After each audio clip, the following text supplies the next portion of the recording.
ketukan itu bener-bener kayak rumah kita udah mau roboh, kayak diketuknya sedahsyat itu di dapur. Iya, di semua yang ada pintunya wes, sampai pintu kamar. Dan pintu kamar orang tua aku kan ada ganggangnya. Ada ganggangnya pintunya. Ada ganggang itu tapi ketuk kayak gitu.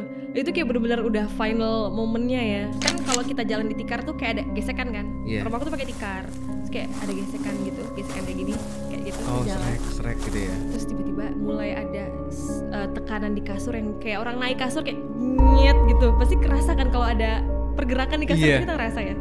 Wah, itu aku bilang mati deh habis ini, kayak mati deh aku deh habis ini. Aku gak ngerti lagi kayak gimana.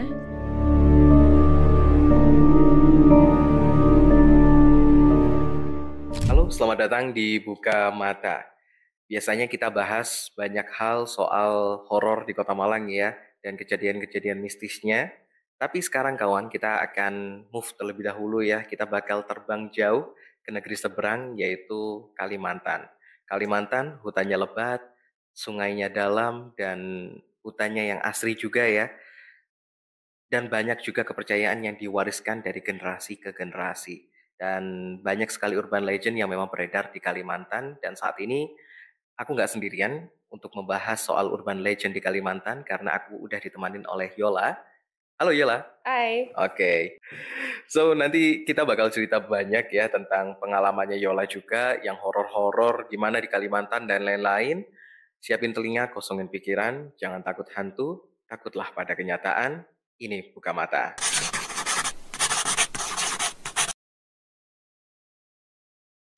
Nah kan urban legend ya, kita pasti tahu urban legend itu banyak banget di Kalimantan, tapi aku mungkin bakal notes beberapa urban legend aja ini. Oke, yang paling terkenal ya? Gitu, yang paling terkenal gitu. Yang paling terkenal kan kuyang. Nah, pernah nggak dengar soal kuyang gitu? Soalnya kita tahu sendiri kan kuyang ini di video yang viral-viral gitu ya.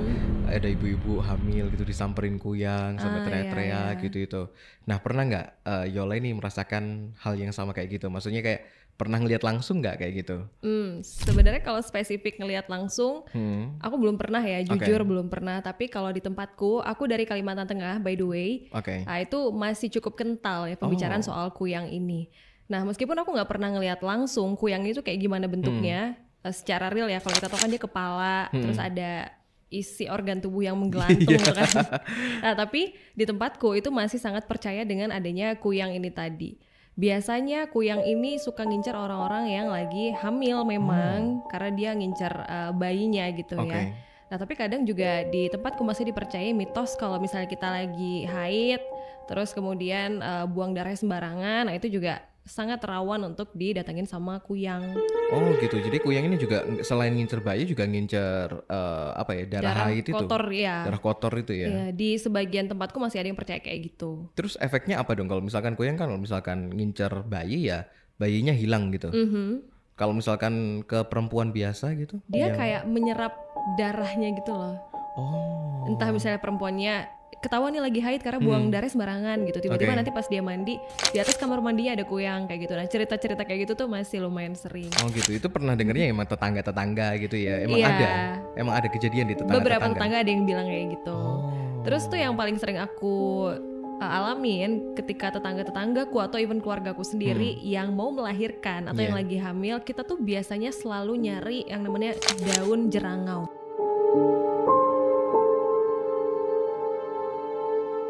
Ini tadi aku mau tanya ini ya. Itu jadi caranya buat melindungi orang-orang buat terhindar dari namanya kuyang itu ya? Betul. Dia tuh daunnya hampir mirip kayak sereh ya kali ya. Daun sereh itu kan panjang-panjang gitu ya. Nah, itu jerangau itu juga sama kayak gitu. Cuman dia nggak berbau, dia nggak menyengat baunya. Kayak udah kayak daun biasa aja, tapi dia tipenya panjang-panjang kayak gitu.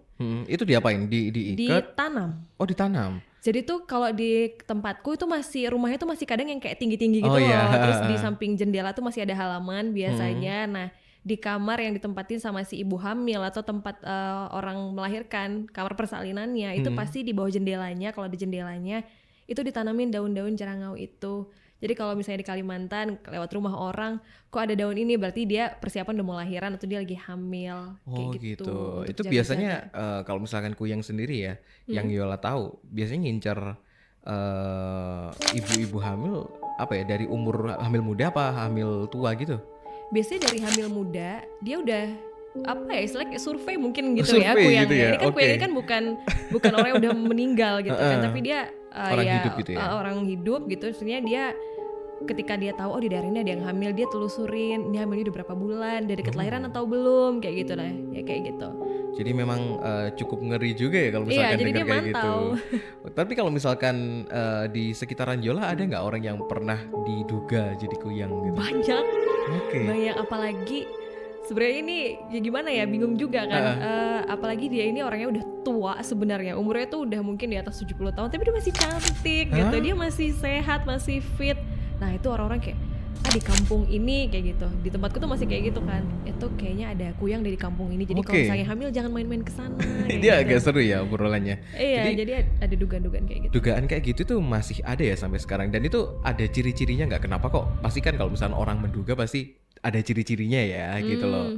Ciri-cirinya, oh ini orang ini kuyang nih, ciri-cirinya gini gitu. Oke. Mungkin salah satunya tadi karena dia masih fit banget di usia yang udah tua. Karena kan kita nggak mungkin bisa menghindari yang namanya aging ya. Iya betul. Seawet-awet mudanya kerutan itu pasti ada. Pasti ada tanda-tanda penuaan dini. Nah itu nggak ada tuh, nggak ada sama sekali. Kayak dia nggak punya uban, rambutnya masih bagus banget kayak gitu. Nah itu hal-hal yang badannya tuh pun kayak ya bukan kayak orang pada umumnya gitu. Padahal mungkin kalau sekarang kan misalnya orang udah rajin nge-gym itu kan kelihatan, tapi kan di sana nggak ada orang nge-gym waktu itu. Terus salah satu cirinya lagi mungkin dia suka pakai ini loh, apa sih, shawl.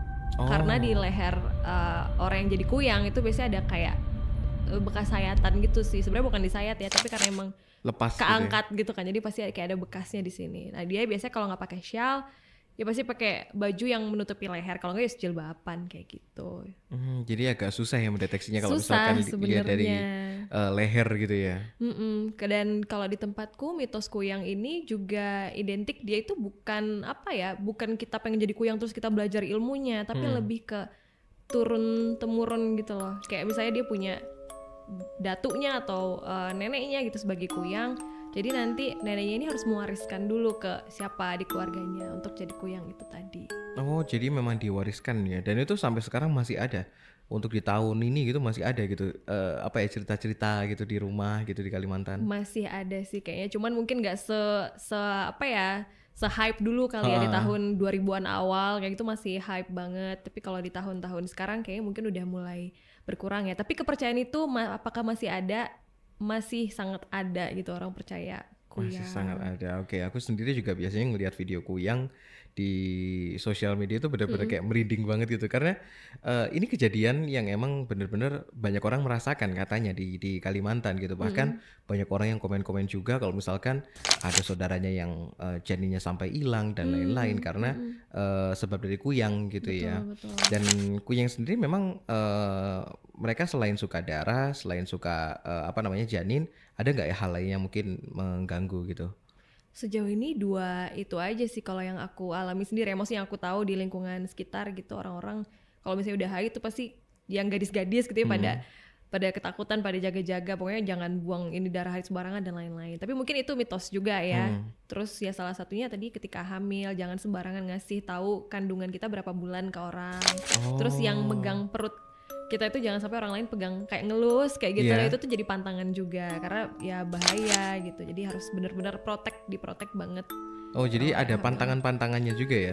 Takutnya yang ngelus nanti ternyata kuyangnya dia udah bisa mendeteksi kan. Oh, ini survei itu tadi. Ini survei tadi itu ya gitu.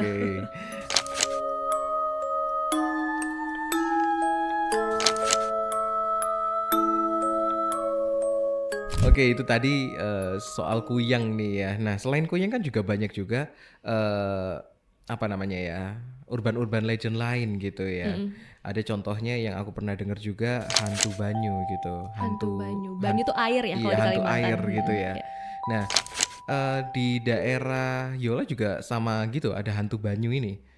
Ada, tapi nggak se-hype kuyang ya. Cuman kalau hantu yang ada di air, hantu banyu itu banyak banget jenisnya. Aku juga nggak begitu paham sebenarnya. Cuman di tempatku di Kalimantan Tengah ini ada istilahnya yang namanya babarasi benua. Bebersih benua gitu. Membersihkan suatu kawasan desa, kecamatan yang kayak gitu-gitu. Jadi babarasi benua ini dari petinggi-petinggi adat Melayu ya, ini Melayu. itu kita kayak nyediain entah itu kepala sapi, kepala kambing, ayam dan beberapa seserahan lainnya, terus nanti dialirkan di sungai. Oh, dilarung gitu. Dilarung, iya. Dan itu benar-benar nggak dilarutkan ini kepala, saya kepala hewan gitu, dia dilarutin kayak gitu aja, nggak kayak gitu, tapi bener-bener kayak dibuatkan semacam perahu kecil yang cantik-cantik dihias warna kuning gitu, khasnya Melayu ya, warna kuning. Kalau Melayu Kota Waringin itu di sana.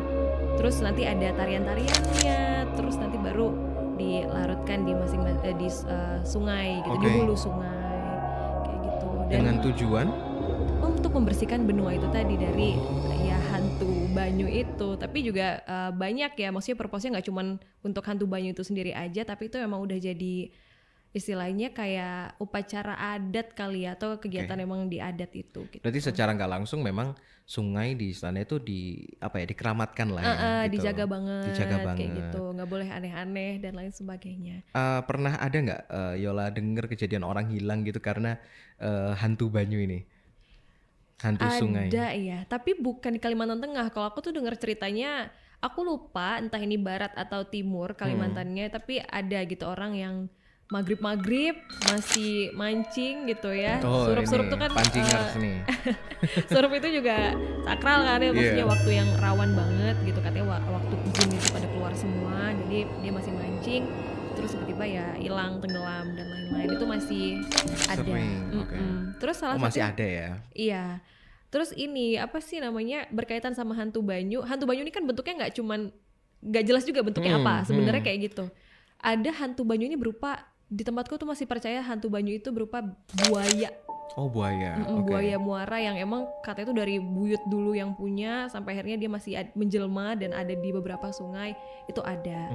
Terus ada juga hantu banyu lainnya yang dia ada di air gitu, namanya hantu beranakan namanya. Beranakan ini gimana nih? Beranak itu artinya melahirkan, bahasa Kalimantan beranak pinak ya kan. Nah, jadi hantu beranakan itu, tapi dia bukan gangguin orang hamil juga sih sebenarnya, cuman dia sering ada di air gitu. Habitnya tuh kata orang-orang tuh di air. Namanya kan hantu banyu juga ya, makanya sering di air.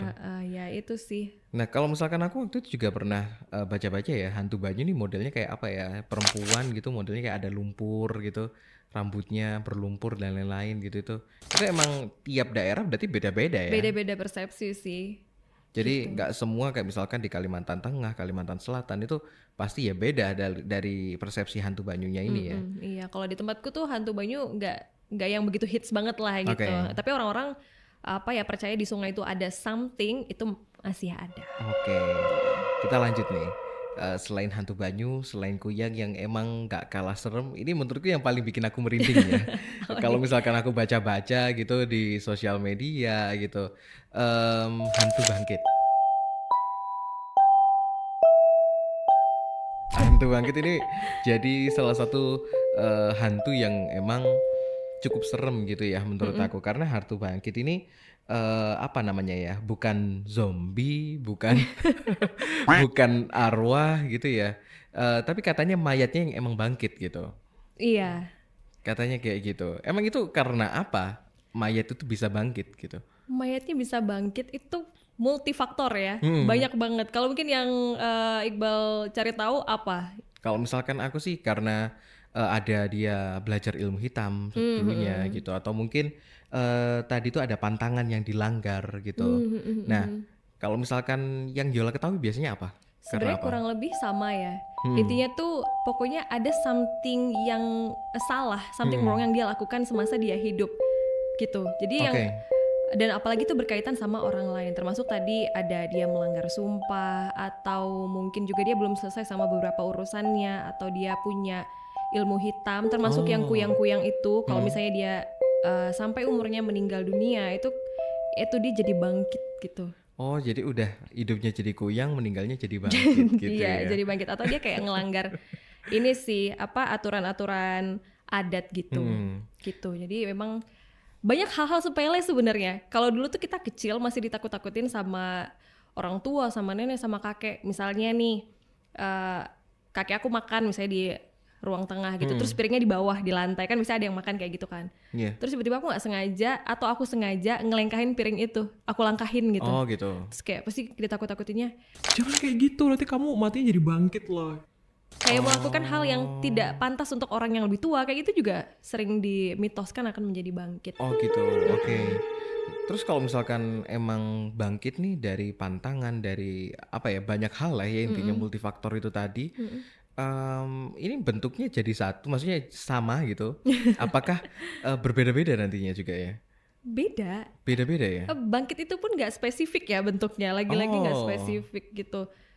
Kayak kalau misalnya dari pengalaman pribadi yang pernah bersinggungan dengan bangkit ya, maksudnya dia tuh kadang nggak ada gitu, nggak jelas bentuknya apa. Tiba-tiba cuman mungkin gangguan-gangguan suara atau mungkin beberapa benda yang bergerak, ketukan dan lain-lain aja gitu. Tapi ada di beberapa tetanggaku yang merasakan kalau bangkit itu dia ya orang yang meninggal itu, tapi dia ya bangkit lagi, emang jadi wujudnya dia lagi. Bahkan sempat ada pengalaman, ini tetanggaku juga. Oh, ini pengalaman nih ya? Iya, masih berkaitan sama bangkit tapi. Oke, ceritakan. Berkaitan sama bangkit, dia ini punya masalah sama tetanggaku. Terus arwah ini ya, maksudnya almarhum ini punya masalah sama tetanggaku, belum selesai urusannya. Tapi masalah itu kayak terlalu berat dan mungkin menyakitkan. Aku nggak tahu spesifiknya kayak gimana. Intinya seperti itu. Pas dia meninggal, dia datang dengan wujudnya dia lagi dan menampakkan dirinya di rumah tetanggaku ya dengan wujudnya dia gitu. Karena memang belum ada urusan yang selesai kan, dan dia juga melanggar norma-norma mungkin apa yang dia lakukan semasa dia hidup. Nah, jadilah dia bangkit itu. Sampai akhirnya tetanggaku itu effort, karena dia udah terlalu sering diganggu selama beberapa hari, akhirnya dia ke kuburan si bangkit ini. Jadi kalau surup-surup itu sebelum maghrib sebenarnya. Maghrib gitu ya. Bangkit itu dia keluarnya ya emang keluar dari liang lahatnya kan. Jadi selalu ada lubang yang mengeluarkan asap dari kuburan itu. Itu ciri-cirinya ya? Maksudnya kalau misalnya nih di kuburan kayak gitu kan di jam-jam mau maghrib itu, kalau keluar asap, ini mau jadi bangkit nih kayak gitu. Itu aku nggak pernah mengalami. Tapi tetanggaku bilangnya kayak gitu. Jadi dia bener-bener udah mau maghrib nih jam 5, udah dia berangkat ke kuburan. Dia cari kuburan si yang menjadi bangkit ini, terus ditutupin lubangnya, ditutupin entah pakai apa, pakai botol. Pokoknya jangan sampai lubang itu atau keluar asap dari situ, dari sumbernya. Jadi bener-bener nyari mana ya lubangnya gitu. Kayak lubangnya kecil aja sih gitu. Sebenarnya ditutup sama dia. Udah, setelah itu udah the end. Tapi entah tiba-tiba mungkin kena angin atau apa keluar lagi gitu kan, kita nggak tahu juga sih. Cuman pada saat itu tetangga aku bilangnya kayak gitu. Jadi memang biar nggak keluar gitu. Biar nggak keluar itu emang harus disumpal dengan apa gitu ya. Lubangnya itu. Disumbat gitu. Tapi kalau misalkan yang kita tahu, apakah memang ada cara gitu ya buat ngatasin bangkit ini? Kan pasti ada cara-cara adatnya atau mungkin ada cara-cara apa namanya ya, biar bangkit ini nggak muncul lagi gitu selain dari menyumpal itu gitu. Sebenarnya kalau secara adat aku tuh kurang pengalaman, sih kurang paham juga gimana. Tapi ya sejauh ini kalau misalnya ada gangguan-gangguan kayak gitu, lagi-lagi larinya ya pasti ke agama ya, maksudnya doa-doa aja. Gitu. Kadang selamatan juga atau ngasih tahu keluarganya ini ada apa sih, kan pasti bangkit ini tadi kan jadinya bangkit ini multifaktor. Kita nggak tahu apa penyebabnya kayak gitu. Pasti kita menghubungi keluarga si almarhumah itu. Ini jadi, kenapa ada kesalahan apa? Itu yang memang harus kita lakukan waktu apa namanya, ngelihat bangkit gitu ya. Betul. Langsung cerita ke keluarganya. Langsung temui keluarganya. Ini dulu ada apa sih? Dan itu memang benar-benar harus kita luruskan. Kalau salah satunya yang soal ilmu hitam tadi, itu juga pernah kejadian. Beberapa jarak dari rumah ada sosok yang mungkin semasa hidupnya pernah ada kaitannya dengan ilmu hitam. Jadi ternyata dia punya perjanjian kalau misalnya meninggal itu harus ujung jempolnya itu harus ditusuk sama bukan jarum ya, apa sih durinya, jeruk nipis. Ada duri kan di bawah jeruk nipis tuh. Dia pengennya ditusuk itu untuk menyelesaikan dia di jempol kaki. Dan untuk pada saat itu ya urusan dia dengan ilmu hitamnya itu. Jadi itu syaratnya gitu loh, biar di end memutus perjanjian dengan iblisnya gitu ya. Mungkin ya, aku nggak tahu perjanjian dengan siapa. Cuman waktu itu ya kayak gitulah pokoknya. Jadi emang bener-bener, tapi dia nggak bilang itu ke semua orang. Dia bilang itu ke salah satu orang yang dipercaya aja. Kayak nanti kalau aku meninggal, tolong ya itunya diiniin kayak gitu, biar aku tenang kayak gitu-gitu. Dia sadar dia akan seperti apa kalau tidak melakukan itu, atau dia tahu konsekuensi dari dia melakukan itu. Jadi benar-benar orang yang ingat itu, alhamdulillahnya dia juga masih panjang umur gitu loh. Maksudnya dia masih ingat. tapi nggak datang ke lokasi saat itu, dia telepon. Nah, teleponnya masih ke keluargaku juga sih sebenarnya gitu. Kayak makanya aku tahu cariin ini nanti mau ditusuk di situ. Ini ada amanat dari ibu ini, kemarin ininya cerita kayak gitu kan. Akhirnya ya mau nggak mau semua orang akhirnya tahu gitu kan. Meskipun udah private gitu dikasih taunya ke satu orang, tapi namanya kita meninggal itu pasti jenazahnya itu pasti kan diurusinnya sama orang banyak kan, jadi pasti tahu. Jadi ya udah itu salah satu upayanya untuk menghentikan biar nggak menyelesaikan apa yang dia langgar selama hidup kayak gitu. Jadi emang hal ini cukup bikin merinding sih sebenarnya, karena bayangin aja kalau misalkan kita ada satu pantangan gitu terus habis itu meninggalnya jadi bangkit gitu, dan membuat orang-orang di sekitar kita jadi nggak tenang gitu terganggu, ya. Sangat terganggu gitu.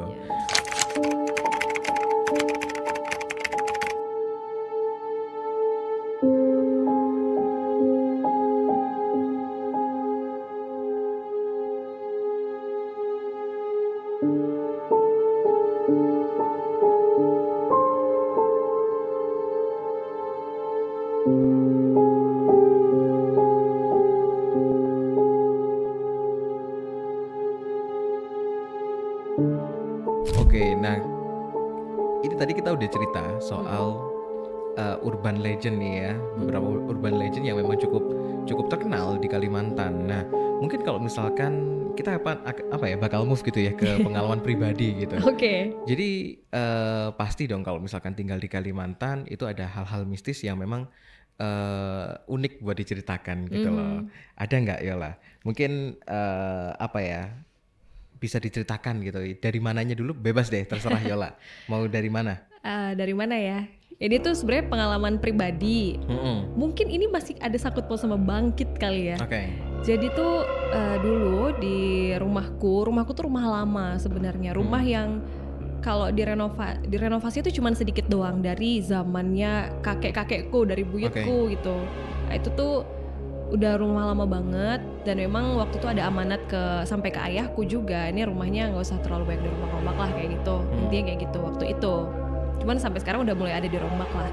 Nah terus tuh ternyata sebenarnya aku nggak pernah cerita kalau dulu tuh dari kakekku yang dulu itu punya semacam selain peliharaan bilangnya, mungkin ada sosok yang ditempatkan di rumah itu untuk menjaga gitu rumah ya. Ada penjaganya gitu. Mungkin secara ini dia baik aja sih, karena tujuannya menjaga gitu kan, menjaga rumah sampai ada di beberapa momen. Jadi memang sebelumnya itu belum gimana ya, memang menjaga doang gitu. Betul, aku cuman kayak tahu ya samar-samar karena aku masih SD kan, jadi aku belum yang gimana gitu lah, ada penjaga gitu ceritanya. Terus ada beberapa momen kata ayahku tuh rumah kita hampir beberapa kali kemalingan. Waktu itu di dekat rumahku tuh ada kayak kayu ulin. Kalau mungkin teman-teman tahu, kayu ulin itu kayu yang cukup mahal sebenarnya, ada di Kalimantan. Dan itu tuh ada di sebelah rumahku waktu itu, karena juga dulu pernah ada usaha kayu kan. Nah, kayu itu yang mau diambil sama orang. Tapi aku nggak tahu apa yang terjadi, kayak harusnya tinggal angkut doang gitu ya. Tapi kata ayahku tiba-tiba malam-malam itu kayu itu serentak jatuhnya berbarengan kayak gludak gitu. Terus orangnya kabur, udah kayunya berserakan aja. Jadi kayak kenapa nggak jadi diambil gitu. Itu salah satu hal yang sebenarnya bikin amazed awalnya. Terus di rumah itu dulu ada rental PS. Terus ada orang yang mau ngambil PS, mau ngambil TV dan lain-lain. Tiba-tiba nggak jadi. Tiba-tiba terbengkalai aja, orangnya kabur. Jadi seakan-akan kayak si penjaga ini tuh bener-bener menjaga rumah itu gitu. Jadi emang awalnya nih si penjaga ini ya memang terlihat selayaknya jin penjaga gitu ya. Yang memang orang-orang dulu kan memang sering kalau misalnya di rumah itu selalu ditanamin apa gitu supaya ya menjaga rumah gitu. Itu berarti termasuk menjaga ladang juga tadi itu ya, yang kayu ulin itu. Nah, karena ini udah cukup lama menjaga, itu ada hal-hal mistis nggak yang mungkin berkaitan dengan penjaga itu? Karena kan treatmentnya itu setiap generasi akan beda ya. Maksudnya yang menempati rumah ini tuh akan selalu beda sampai akhirnya di generasi ayahku dan kami sekeluarga gitu. Dan ternyata dulu itu kakek-kakek, nenek-nenekku itu selalu ngasih something. Nah menurut something itu kayak sajen gitu ya. Sajen itu kalau yang aku ingat beras putih 1 gelas, terus air putih. Kalau nggak teh, kopi aku lupa deh, kayak kopi atau teh aku lupa. Atau dua kondimen itu. Itu ditaruh, ternyata itu adalah ya untuk makannya dia lah istilahnya setelah menjaga kita gitu kan. Cuman di keluargaku, di generasi kita, kita tuh kayak tidak mau membudayakan itu gitu loh. Maksudnya kita yang anti, yang kayak apa sih ngapain kayak gini, udahlah nggak usah kayak gini lagi. Udah nggak ada ginian lagi gitu kan, biasanya pemikiran orang-orang modern kan gitu ya. Betul, sampai akhirnya kita bener-bener stop. Ayahku juga oke, ya udah kalau mau stop ya udah stop. Nggak ngikutin lah. Sampai akhirnya kita tuh tahu dikasih tuh dari abang-abangnya ayah, dari paman-pamanku gitu. Sampai akhirnya tiba-tiba kita di rumah itu ngerasa mulai ada kejanggalan. Awalnya sesimpel kayak ada orang ngetuk pintu doang. Awalnya ngetuk pintu, rumahku pintunya berapa ya? 3. Pintu garasi, pintu depan, sama ada pintu belakang. Ngetuknya di pintu depan. Kalau pintu depan mungkin kita asumsinya orang mau datang kali ya atau apa. Tapi di jam-jam yang tidak wajar kayak jam berapa itu biasanya ngetuknya? Jam 1. Jam 2 malam, jam 1 malam gitu ya. Jam 3. Kalau udah subuh udah hilang. Ngetuk di depan doang. Awalnya 1 malam it's fine gitu kan. Ngetuk itu kayak yang gimana ya, kayak nggak yang santai gitu. Tok tok tok, awalnya pelan. Tok tok tok, nggak dibuka itu tok tok tok tok kayak gitu. Kayak ngegrebek gitu. Itu baru 1 doang, baru 1 pintu. 1 malam berlalu kayak it's fine lah, orang iseng kali ya lewat depan rumah. Karena rumahku pinggir jalan. Jadi ini awalnya cuma 1 pintu, diketok tok tok tok terus duduk gitu ya. Jadi besoknya nambah pintu depan diketuk, pintu dapur diketuk bareng dengan tempo yang berlawan, kayak apa ya, kayak saling adu ketukan gitu loh. Itu mulai kayak aneh nih, ngapain gitu, iseng banget. Merinding pula aku dengerinnya. Jadi kayak misalkan di pintu depan tok-tok gitu, terus habis itu di pintu dapur tok-tok juga gitu. Akhirnya kita beraniin ya, aku bareng sama mamaku sih, karena masih kecil ya, aku masih SD kelas 4 atau kelas 5 aku lupa. Ya segituan lah, tapi udah sering merasakan experience kayak gitu. Diketuk-ketuk itu udah lumayan sering, sampai akhirnya kita buka pintu tuh selalu nggak pernah ada gitu, nggak pernah akan ada bentuknya. Sampai ketukan itu nambah lagi, pintu dapur diketuk, pintu luar depan rumah diketuk, jendela diketukin, jadi bareng rame banget, serame itu. Aku kira yang notice itu cuman kita, tapi tetangga kita itu juga paginya kayak nanya, tadi malam ada apa gitu, dan mereka nggak berani keluar juga gitu. Karena gitu. Ketukan itu sekeras itu ketukannya. Sampai ketukan itu yang awalnya cuman barriernya di depan aja masuk ke dalam. Jadi ketukannya nggak lagi di depan, tapi kayak di depan kamar langsung. Merinding ya. Itu yang, aduh, mana aku kan masih kecil banget ya. Maksudku kayak itu terlalu apa sih? Ya aku masih belum bisa berpikir jernih juga kan. Jadi setakut itu, nggak bisa gerak, nggak bisa apa, ketukan. Terus itu posisinya di rumah berapa orang emang? Waktu itu cuma bertiga. Sebenarnya kita berlima kan. Cuman kakak aku dua-duanya sekolahnya di luar kota. Jadi cuman aku, mama sama ayah gitu, cuma bertiga. Dan ayah aku ini kerjanya itu selalu sering kayak keluar gitu loh. Harus keluar kota atau ya lintas kabupaten kayak gitu-gitulah. Jadi kadang ya cuma berdua ujung-ujungnya sama mama. Dan yang diganggu itu pas berdua rata-rata? Bertiga berdua sama aja sih. Nggak pilih-pilih juga. Oh gitu. Jadi memang apa ya, meskipun berdua bertiga pokoknya meskipun cukup rame ya rumah itu pasti diganggu gitu ya. Pasti. Kadang ya ini aneh juga sih, kayak dia ngegodainnya tuh ada tamu, tiba-tiba ada yang tok di pintu dapur. Kita cuman kayak hanya bisa menghela nafas karena udah terlalu sering kan. Nah karena ketukan itu bisa kita abaikan, karena kita kayak rasa udah easy lah gitu kan. Udah lah wis gitu. Oh ini nggak mempan ini mah. Cuman ngetok-ngetok dong, ya udah tinggal diem aja gitu kan, nanti juga hilang. Sampai akhirnya mungkin si penjaga ini nggak tahan ya dengan gimana kita menolak itu. Dia akhirnya meningkatkan levelnya. Oh gimana tuh? Dia nggak nunjukin wujudnya juga, cuman di rumahku dulu itu yang cuman punya pintu cuman kamar ayah sama mama. Di kamarku, kamar kakak-kakakku itu kita nggak pakai pintu, kita pakai gorden yang pakai tirai gitu ya. Gitu. Nah, mulai itu dia beraksi. Kita kan tidurnya di tengah rumah nonton TV. Terus tiba-tiba gordennya kayak serek. Bukan yang kayak gini ya, yang kayak berayun karena itu bukan, tapi dia kayak bener-bener kayak ya gimana, kayak yang tirainya bener-bener digeser kayak serek sekali kan. Cuma kita kayak oh yaudah, serek lagi. Serek ini maksudnya dibuka full? Geser. Oh, dia kayak ngebuka gitu kan? Kebuka, tapi bergerak ininya, roro atasnya itu. Oh, wow. Jadi kan digeser toh, angin kan nggak kayak gitu ya. Maksudnya angin apa di dalam rumah juga gitu. Srek sekali. Kita kayak udah di dalam kata mama aku. Terus kan masih dicuekin nih. Dia tutup lagi kayak gini. Udah biarin.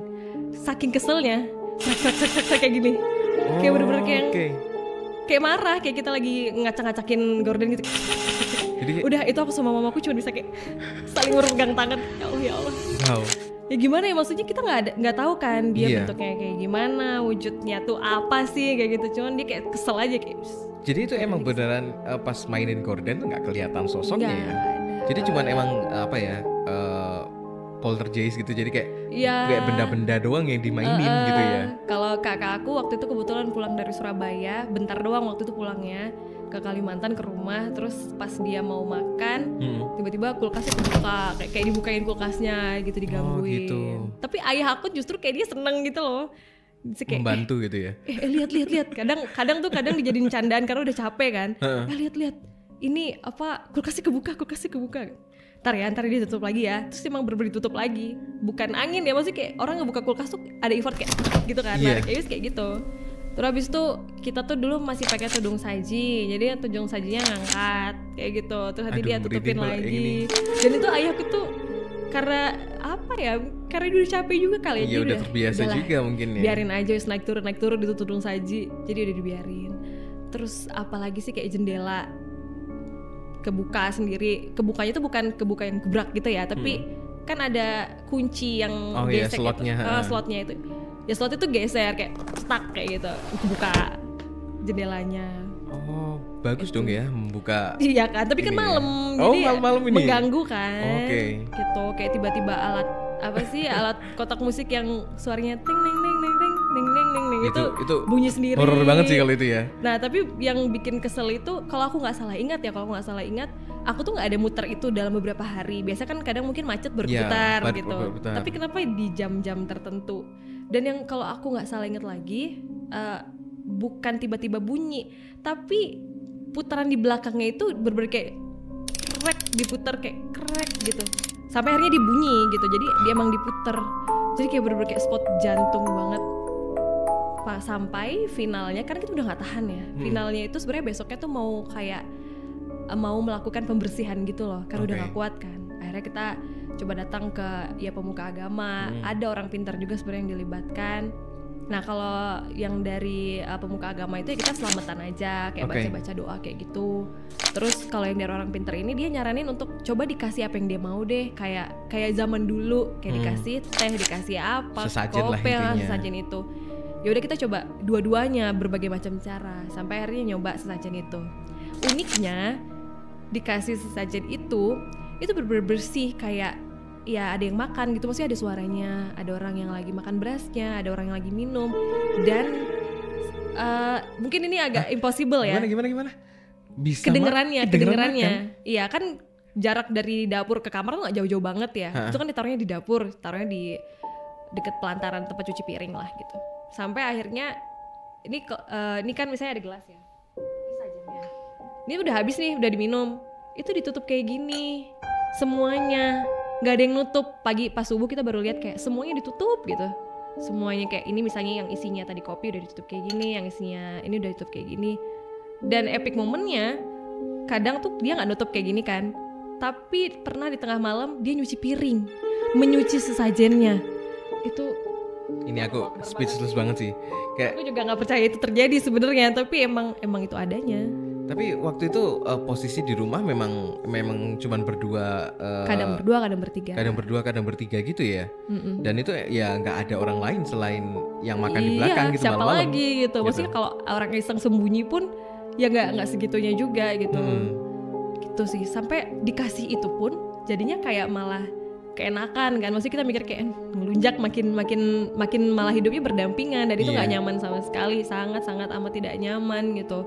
Sampai ada momen-momen juga kita tuh ngeliat bentuknya tapi kita nggak yakin itu tuh dia gitu.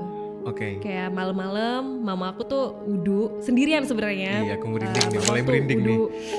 Nah wudu itu di luar, masih kayak langit kayak gitu tuh, masih di luar rumah lah wudunya, emang di sebelah rumah tempat wudu. Terus kan nyuci muka kan nunduk ya.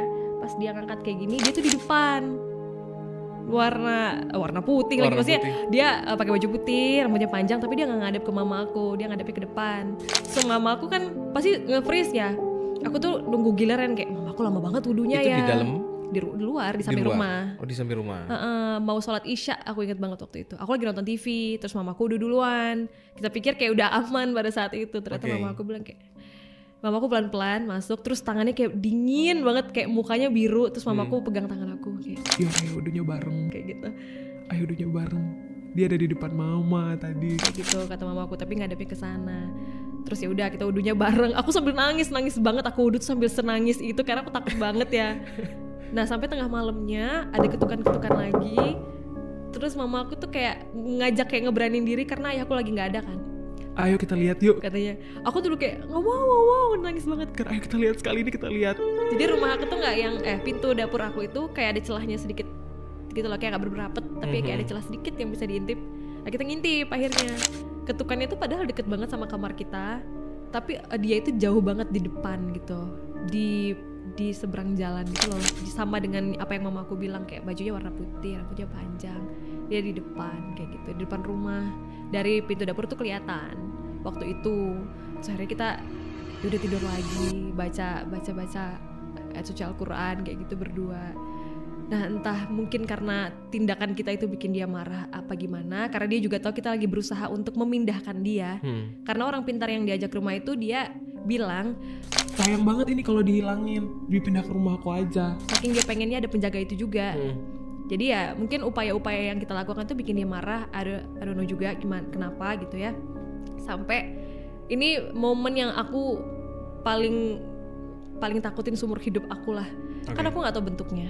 Aku lagi tidur sama mama aku berdua doang karena ya aku lagi nggak ada lagi kerja juga. Itu kayaknya sekitar jam 1 jam 2-an setelah kita ngelihat itu tengah malam yang orang baju putih tadi. Kita tidur.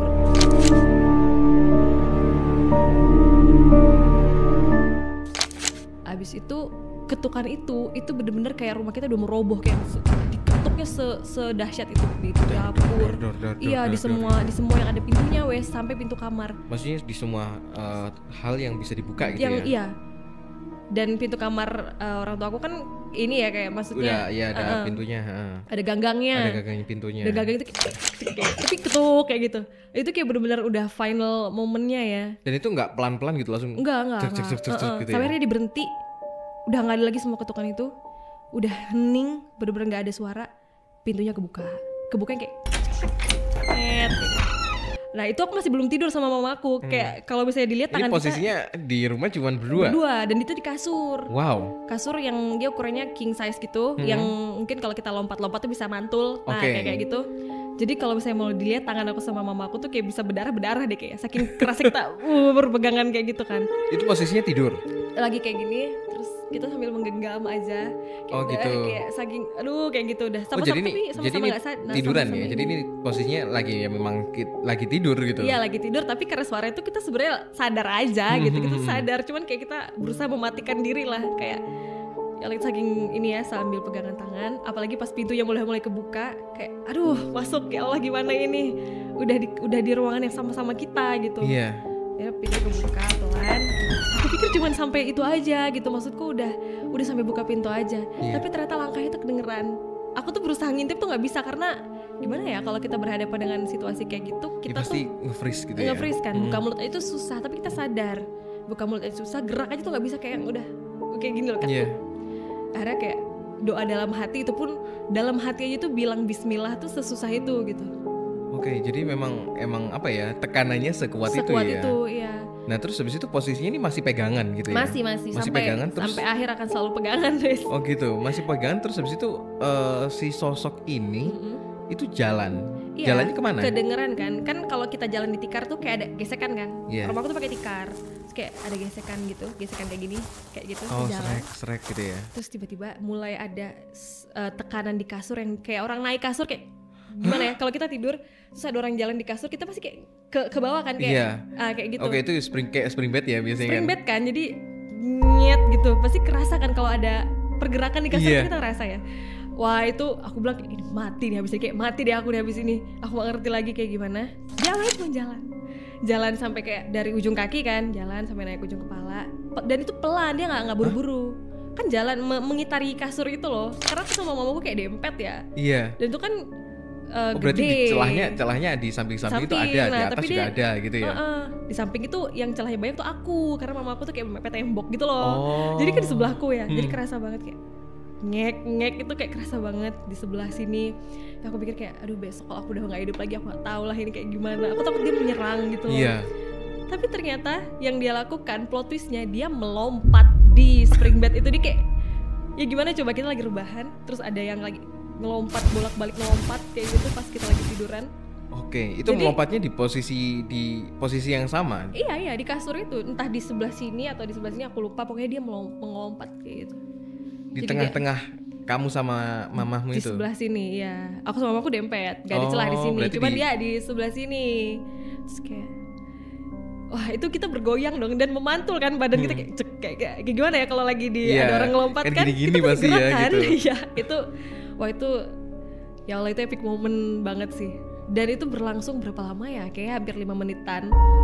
Wow. Udah kayak udah dingin banget badan, lemes kayak udah nggak ada tenaga sama sekali sampai akhirnya selesai dia lompat-lompat itu. Dan hilangnya tuh hilangnya tuh nggak yang kembali jalan nutup itu nggak hilang aja. Dan aku sama mamaku nggak bergerak sama sekali sampai suara motor ayahku terdengar.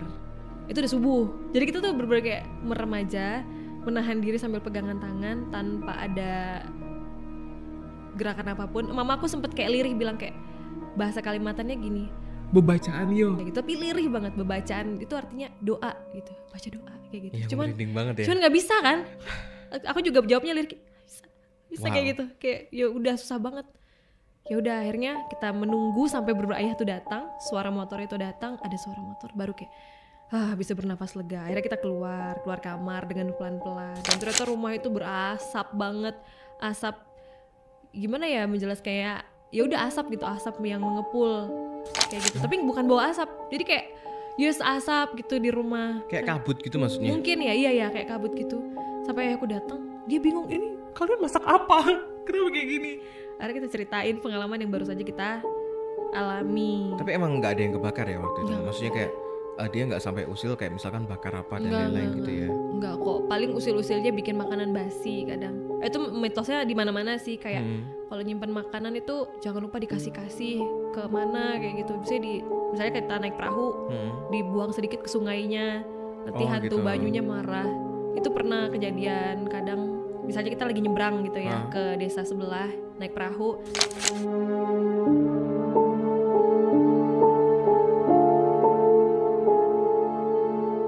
Tapi kita nggak ngasih makanan yang kita bawa gitu, kayak nasi kuning atau apa. Nah itu sampai ke seberang, jaraknya nggak ada 30 menit ya, kayak cuma 15 menit nyampe seberang udah basi. Jadi orang-orang kayak dikacak bangkit atau dikacak hantu. Dikacak tuh ya terus diremes kayak gitu. Diremes. Ya dikacak hantu tuh makanannya, kamu nggak ngasih ya tadi ke sungainya kayak gitu. Itu tuh masih ada kayak gitu. Itu usil-usilnya tuh kayak gitu, bikin makanan basi atau ya kekeosan itulah. Nggak sampai yang bakar gitu. Kejadian yang lompat-lompat itu tadi itu sering apa emang cuma sekali? Itu sekali aja. Yang sering tuh yang kayak gorden, atau tudung saji keangkat, atau ketukan pintu yang setiap hari dari maghrib nanti jam 10 ada lagi, nanti jam 2an ada lagi sampai subuh. Pokoknya yang bikin bisa nafas itu adalah suara motor. Enggak suara di masjid, kayak udah mulai ngaji-ngaji suara azan gitu ya. Iya kan ada ngaji-ngaji dulu ya. Itu tuh anugerah yang paling nikmat wes, kayak alhamdulillah akhirnya udah berakhir, udah nggak ada dia lagi. Jadi aku sekolah sambil ngantuk, tapi biasanya itu berlangsung durasinya berapa lama ya? Misalkan gitu, kayak misalkan dari jam 1 sampai subuh gitu. Iya, sampai kedengeran suara di masjid. Oh gitu. Selama itu emang. Jadi kuat-kuatan kita tidur, ntar kebangun ada ketukan, berusaha lagi buat tidur kayak gitu. Cuman yang momen di kasur itu yang udah nggak bisa tidur sampai pagi. Akhirnya aku izin sekolah atau nggak sekolah, karena baru berangkat tidur kan.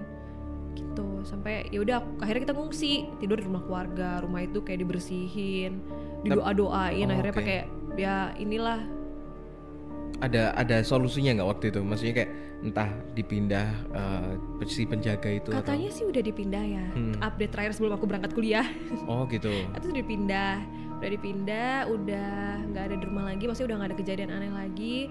waktu itu udah diselamatin beberapa kali bolak-balik juga. Sejauh itu terakhir aku SMA tuh masih aman ya, sampai di momen aku semester 4 mamaku telepon. Yo, kamu mau tahu nggak katanya cerita?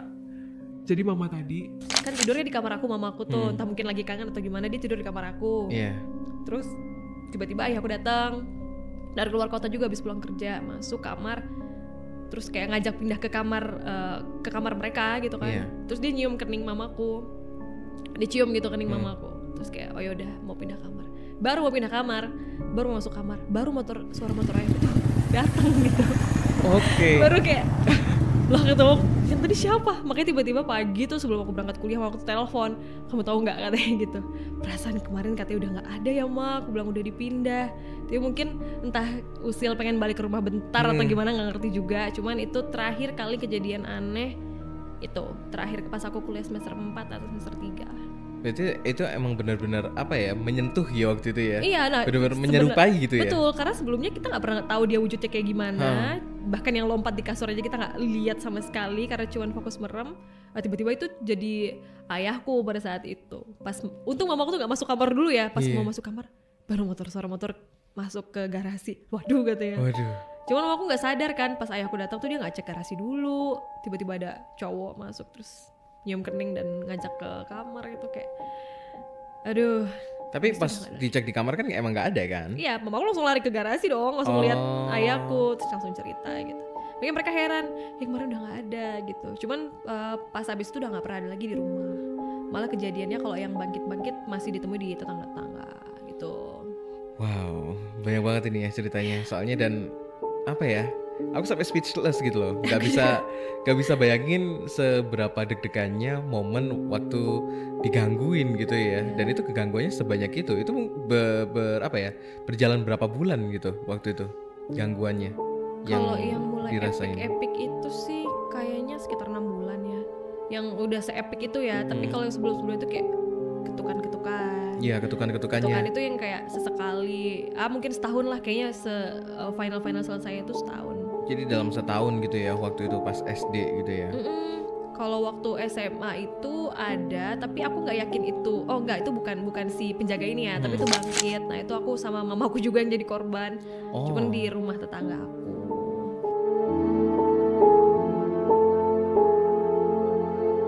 Oke, jadi emang punya pengalaman langsung sama bangkit juga ini ya? Iya. Selain sama penjaganya. Gimana tuh ceritanya? Itu tuh ada di kelurahan kita gitu, itu ada yang meninggal dunia. Terus waktu itu ayahku lagi keluar kota lagi, luar kota. Terus aku sama mamaku ini nginapnya di rumah tetanggaku yang udah kayak keluarga banget gitu loh. Jadi ini rumah mereka tuh seberangnya, di seberang jalan. Jadi kita nginap di sini rame-rame. Niatnya biar nggak kesepian lah di rumah kayak gitu. Terus tetanggaku nih cerita, si ini adalah keluarga jauh katanya, di kelurahan ini ada yang meninggal kayak gitu. Oh iya, ya udah kan sebatas itu doang. Sampai nggak expect juga bakal jadi bangkit, maksudnya nggak kepikiran gitu loh. Tidur aja sampai akhirnya itu mulai ketukan-ketukan lagi di jendela kayak gitu, sekali 2 kali dibiarin aja, dibuka nggak ada. Nanti ketuk lagi, ngetuknya pindah juga di jendela kamar, ketuk, udah abain aja kayak gitu. Terus tiba-tiba, nah di sebelahnya kamar tetanggaku ini yang aku nginepin itu deket sama kamar mandi, jadi dia kayak mandi biur gitu. Tapi kayak mandi kan, jam segitu orang tidur gitu, udah tengah malam, jadi kayak nyari perhatian ya kayaknya, kurang lebih kayak gitu. Nah, terus itu berlangsung beberapa jam gitu, di tengah malam itu sekitar 11:30 sampai 11:30 kayaknya. Habis itu karena udah saking gak kuatnya, mamaku tuh tipe yang penasaran juga sih gitu. Akhirnya mamaku tuh buka pintu belakang yang diketokin gak selesai-selesai. Dan epicnya kita menemukan something lagi gitu. Apa itu? Kapas yang buat di hidung mayat itu. Ada 2, bener-bener 2, dan itu wangi banget, wangi ketika mayat orang gitu mengafankan gitu ya. Masih ada kapur barus gitu maksudnya ya? Masih ada bau kapur barus, serbuk-serbuk kuningnya kayak gitu-gitu. Itu masih tercium jelas banget gitu. Dan warnanya pun ke putih ke kuning-kuningan kapas itu. Ya masih seger banget, se-fresh itu. Entah orang iseng apa gimana, nggak paham juga sih. Cuman ya karena kepercayaan orang sekitar itu emang bangkit ya. Sampai akhirnya tetangga belakang juga buka jendela. Pas kita buka pintu belakang dia buka jendela gitu. Jadi kayak kalian diketuk juga gitu. Oh ya, jadi nggak cuma satu rumah sampai gitu ya? Sampai di beberapa rumah lain itu paginya gitu pada ini. Nah akhirnya di rumah itu tuh ada kakek gitu. Di rumah tetanggaku itu akhirnya kita diajak semua ngumpul ke tengah rumah untuk baca doa. Akhirnya Yowes baca doa, terus ada satu air di situ yang didoain, akhirnya disiram di mana tuh namanya, di samping-samping rumah kayak gitu. Biar nggak ada ketukan-ketukan lagi. Tapi masih terus ada. Yang kocaknya dia ngetuknya akhirnya sampai ke dalam, ke pintu kamar mandi. Gitu, mamaku yang lagi kebetulan ke toilet ditemenin sama ada beberapa tetanggaku juga yang mau kamar mandi kan bareng ya takut. Itu masih diketuk-ketukin juga kayak gitu. Jadi masih terus berlangsung ya itu ya? Iya. Itu ketukannya cuma malam doang?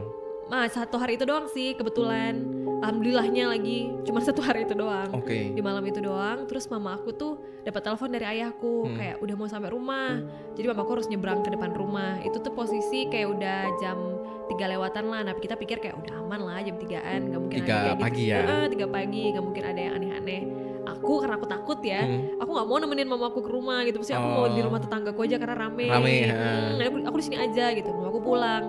Katanya kebelet, HP taruh di luar kan, maksudnya di ruang tamu. Mamaku kebelet masuk ke toilet sampai subuh sampai pagi. Yang bukain toiletnya akhirnya ayah aku yang baru datang karena mamaku kekunci dari luar. Loh, kok bisa gitu? Yang nggak ngerti apakah bangkit tadi mengikuti mama aku sampai ke rumah, itu nggak paham juga. Cuman ya itu mamaku badannya kayak bener-bener keringetan dingin dan kayak berlendir gitu wes pokoknya pagi-pagi udah karena kekunci itu. Yang ngebukain ya ayah aku.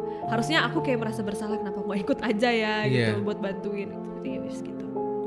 Itu sih pengalaman bangkit-bangkit yang lain. Ya kalau yang kapas tadi akhirnya dibakar sama tetanggaku gitu. Dibakar. Baunya wangi banget, sewangi itu bau mayat yang baru habis dikafanin. Sewangi itu. Ini aku agak speechless gitu ya karena pengalaman-pengalaman di Kalimantan ini emang bener-bener terjadinya itu nggak ke satu orang gitu loh. Masalahnya banyak orang yang ke tetangga-tetangganya juga gitu. Itu bener-bener dampaknya luas gitu loh. Wow. Nah itu tadi cerita dari Yola ya yang emang cukup bikin bulu kudu kita merinding banget ini ya karena banyak kejadian-kejadian yang memang nggak bisa difikirkan secara logika gitu. Nah mungkin untuk Anda yang memang punya pengalaman horor yang sama gitu atau mungkin pengalaman horor yang mungkin lebih unik gitu ya, bisa sharing-sharing ke email kami, bisa langsung kirim di sini nih ya di bawah sini. Terus kalau misalkan setelah dengar semua ini gitu, Anda percaya apa enggak gitu? Kalau misalkan tempat di sekitaran kita itu nggak cuma dihuni manusia. Jangan takut hantu, takutlah pada kenyataan. Saya Iqbal Zulkarnain. Ciao.